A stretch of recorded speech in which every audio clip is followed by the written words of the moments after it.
Chapter 15. TOXICS. The line of creatures stretched the length of a hockey pitch along the front of the forest. Felicity felt her heart start to pound at the sight. They were foul, misshapen replicas of Gus, and their spines were filthy and blackened with dirt. They moved with a creeping, sideways sway, their features twisted with vicious anger. They were chanting in that unnerving language she'd first heard in Thornton. Wheezing and spitting, croaking and hissing they approached. Their spines faced forwards and they held their limbs straight out in front of them, a grimy spiked wall. Felicity watched. In this bright world she was growing to respect and love more each day. The creatures moved as a mindless grey lump. Reuben shouted instructions. Little Green, cover Felicity and Gus with your aura. Georges, please watch out for side crawlers. Scrat, cover Little Green. Gus, keep Felicity by your side. Wolfgang and Pippi, let's go.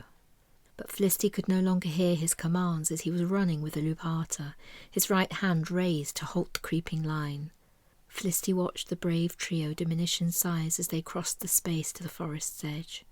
Wolfgang and Pippi were snarling and growling as they galloped from side to side, containing the advance and giving Reuben time to identify any sort of leader.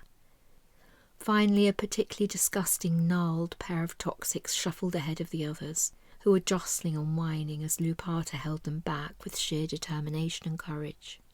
Reuben called on the ground and the air as he ran full pelt, and his stature was as stone as he halted to repeat for the third time, "Introduce yourselves, disturbers of this world of balance and miseries of life." Felicity gasped. Surely now the TOXICS would pounce. They held still, but the two leaders moaned evilly, and lumpy saliva drooled over their facial spines. Reuben looked directly at them. Their eyes were large like Gus, but in place of deep intelligence were black chasms. No light reflected in their pupils. The orbs of darkness turned towards him. He tried to mind share. He could hear only wind, a rushing wind, and the sound of whispers, low and malicious. Then the smaller one spoke. "We choose not to speak in the language of the world," it said. Strangely, the hoarse whisper gave him comfort. Communication of a kind, he thought. A group of about 12 had broken forwards further down the line. The two leaders turned their heads slowly and stared at them. The renegade group slunk back, weaving side to side and complaining with furious cackles. The two leaders slowly turned back to Reuben. Then the smaller one spoke again. "I am Demet, of the first clan of the New South," wheezed the grey mouth. A lump of black-flecked spittle flew out of his thin purple lips and sizzled as it hit the floor. Its lumpy colleague cackled at the look of surprise from Reuben. "Do not underestimate us, Reuben the last," said the small TOXIC. Reuben looked down at his left hand. A tiny speck of the spittle had landed on his third finger. Suddenly he felt excruciating pain. His flesh was burning and blistering. He felt the anger rise, and he opened his mouth to let the fire out. As he exhaled and inhaled one long, deep breath, he felt the still, pure air of the West travel down to the depths of his lungs. He blew gently on his hand. The pain was under control now, and he looked up straight into the black holes of the TOXIC's eyes. He felt the strength of his world pour into his veins, and he let it saturate his mind. He focused all his energy into a solid ball, and then he simply emptied this ball of energy and strength like an arrow into those miserable vacant holes. He heard the TOXIC whine and moan as the goodness of the world spread into its withered pores. It cowered back, and by its side the second TOXIC whimpered with fear at this silent adversary. "I say to you, TOXICs of many thousandths of our ancient world, Do not mistake the silent strength of light, sun, and harmony. Neither must you mistake dull ignorance and pointless destruction as containing any purpose. Your introspective lives have led you to stray far from the paths of hope. Our quest seeks to abate your hopeless cause. Why do you bring your lack of light to these lands? Come and learn from Toxic the true possibilities of our world and your place in it. The small Toxic straightened up again. It looked past Reuben to Gus by Felicity's side. Its expressionless eyes stayed on Felicity for a few moments. Felicity saw Reuben's hand slowly clench and then uncurl as its gaze returned to Gus. Gus stepped forwards and started to slowly approach the line. Georges stomped closer to Felicity and Scrat, and Little Green moved to fill the gap Gus left. He walked slowly and surely towards the line of Toxics. Felicity heard the crackling, hissing noise of their muttering spread through the lines as they all realised Gus was one of them. He walked calmly to stand by Reuben. He faced the two Toxic leaders, two pairs of empty eyes. He felt their walls of anger, and closing his eyes, he went into their minds. Through the hissing, ugly, broken language of their thoughts he travelled. He broke through the second Toxic's barriers and reached its young mind trails. He found its memories. He saw it small and fresh, trying to find a friend in its land. He saw it confused and lonely. He saw it fully grown, encased in bitterness that swirled around its memories and distorted them. He came back to its present thoughts. Its vacant pupils sharpened for a moment and looked at him properly. He spoke to it in the language of the world. They dulled. He spoke to it in the Toxic's chosen new harsh whispers. It listened. For a moment he knew it heard him. It shared his mind, and it saw his light. Then it retreated.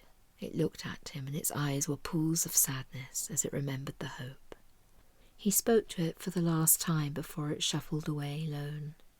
Be calm, Toxic of hope. Be still and be calm. Wait. Our quest continues, but be patient. Seek others like ourselves, Toxics of hope, and shelter with them. Leave this darkness. I saw your beauty. Find me when the quest has succeeded. Find me, new friend. At these words and at the desertion of his second in command, Demet became enraged. He darkened and blackened, and his foul features shriveled up even tighter. He started spitting and hissing, and boils erupted between his spikes. He stood alone in the centre of the massive line of Toxics and simply fumed. His colleague didn't look back. It calmly walked away, past the quest group, and on along the shoreline as if in a trance. The rest of the Toxics were crowing and cackling, hissing and spitting. The whole line of them began to advance with their praying mantis shuffle, led by the postulating leader. Reuben and Gus looked at each other. Well done, Gus, said Reuben, and then they turned and ran back to the group. Run, said Reuben, laughing. Felicity decided he'd definitely gone mad. They were backed up to a frothing sea, full of so much food they could hardly jog off, and a line of misinformed, blackened, melting, Toxic diehards were approaching fast. Seeing the blisters on Reuben's hand was not reassuring either. Wolfgang and Pippi broke their defensive patrol and galloped back. Before Felicity was aware of what was happening, Pippi had grabbed her and tossed her onto her back. Wolfgang had snatched Scrat and Little Green onto his. Gus was hanging on to Georges' mane, and they were off. Reuben took the lead. He was running at full stride along the shoreline. The water splashed up into their faces. Felicity licked her lips as she bumped along and tasted its saltiness. Hold on, Felicity, said Pippi, and she lurched ahead in huge bounding leaps. Looking back, Felicity could see the swaying line of Toxics had reached the sea. But they simply continued on. They entered the water, and their moans were muffled as they bobbed in the water like a scattering of ugly corks. "Oh!" she giggled, horrified and fascinated.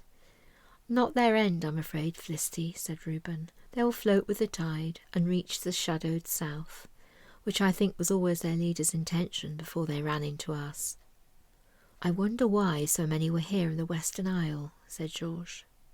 Wolfgang and Pippi were panting, but Wolfgang stopped for a moment to answer him.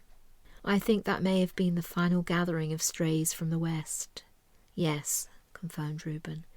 "Sib talked to me of the gathering of the TOXICS in the regions. He said the Western Isle was the last region to turn.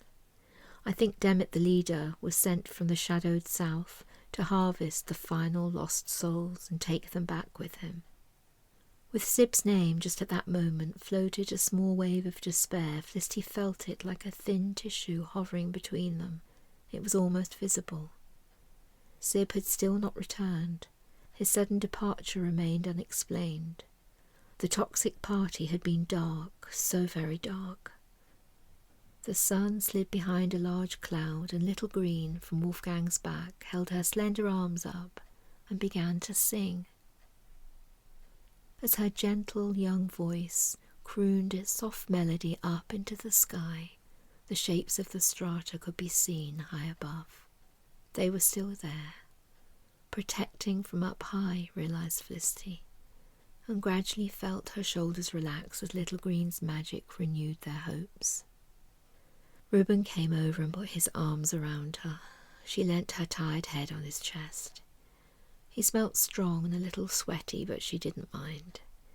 His courage was magnificent, and her heart felt big enough to hug them both at that moment. Reuben kissed the top of her head. As the sun came back out, he lifted his head and looked to the edge of the forest. A movement caught his eye. "Not more, surely," he muttered to himself, but out of the forest stepped the most exotic creature Felicity thought she could have ever imagined, even in this surprising, mystical world. It was tall and yet so delicate.